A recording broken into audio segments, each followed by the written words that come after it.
Hello दोस्तों, मुझे उम्मीद है कि आप सभी अच्छे होंगे। दोस्तों, ज़्यादातर लोग परेशान रहते हैं कि वे पैसे सेव नहीं कर पाते। जैसे ही उनकी सैलरी आती है, तुरंत ही सारे के सारे पैसे खर्च हो जाते हैं। ऐसे लोग समझ नहीं पाते कि पैसे कहाँ और कैसे खर्च हो रहे हैं। इसलिए आज मैं आपको पैसे सेव करने के लिए कुछ टिप्स बताने वाला हूँ। Saving account. एक सेविंग अकाउंट तो हर किसी के पास होता है, लेकिन अगर आप पैसों की सेविंग करना चाहते हैं तो आपके पास दो सेविंग अकाउंट होने चाहिए। और साथ ही साथ ये भी ध्यान रहे कि दूसरे अकाउंट का आपके पास न तो डेबिट कार्ड होना चाहिए और न ही क्रेडिट कार्ड होना चाहिए, और न ही उस अकाउंट में नेट बैंकिंग होनी चाहिए। ऐसा करने से आप उस अकाउंट में रखे पैसे खर्च नहीं कर पाएंगे। अब आपको उस अकाउंट में अपनी सैलरी में से हर महीने कुछ हिस्सा डालना है। आपने एक कहावत तो सुनी ही होगी कि बूंद बूंद करके घड़ा भरता है। जब आप कुछ सालों बाद अपने उस अकाउंट को देखेंगे तो छोटी छोटी अमाउंट और उस पर मिलने वाला इंटरेस्ट आपको काफ़ी बड़े रिजल्ट देगा। Write down. आपको पता होना चाहिए कि आप अपना पैसा कहाँ कहाँ खर्च कर रहे हो। पता लगाने का सबसे अच्छा तरीका है कि आप उसे एक कॉपी पर लिख दीजिए। ऐसा करने से आपको पता चल जाएगा कि आपने महीने में कितना खर्च किया है और किन किन सामानों पर खर्च किया है। साथ ही साथ आपको ये भी पता चल जाएगा कि किन किन सामानों पर आपको पैसा खर्च नहीं करना चाहिए था।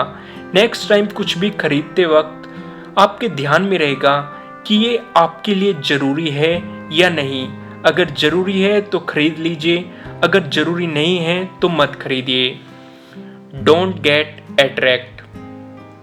आजकल लोगों ने अपने प्रोडक्ट को बेचने का नया तरीका निकाला है।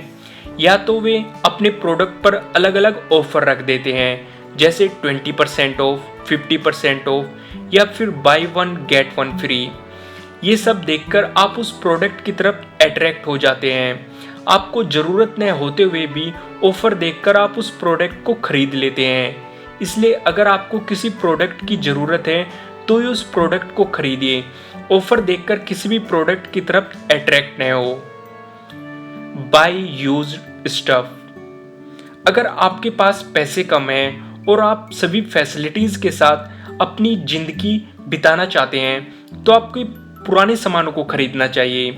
इस तरह आपके पैसे भी बच जाएंगे और आपको कम पैसों में सभी फैसिलिटीज़ भी मिल जाएगी। ऑनलाइन ऐसी बहुत सी वेबसाइट्स हैं जहां से आप पुराने सामान खरीद सकते हैं और उन्हें बेच भी सकते हैं। Piggy bank savings. ये तरीका हम सभी ने बचपन में बहुत इस्तेमाल किया है। पिगी बैंक इमरजेंसी सेविंग का सबसे अच्छा तरीका है। अगर आपके पास कुछ सिक्के या फिर छोटे नोट बच जाते हैं तो आप उन सभी को पिगी बैंक में डाल सकते हो। अगर आप हमेशा ऐसा ही करेंगे तो कुछ महीनों बाद आप उसमें जमा पैसों को देखकर चौंक जाएंगे। दोस्तों, मुझे उम्मीद है कि आपको ये वीडियो अच्छी लगी होगी, और अगर अच्छी लगी है तो इसे लाइक ज़रूर कीजिएगा। अगर आप हमारे चैनल पर नए हैं तो सब्सक्राइब करना बिल्कुल मत भूलिएगा। अगर आप चाहते हैं कि वीडियो किसी और के काम भी आए तो आप इसे शेयर भी कर सकते हैं। आपको ये वीडियो कैसी लगी आप मुझे कमेंट के थ्रू बता सकते हैं। Thank you.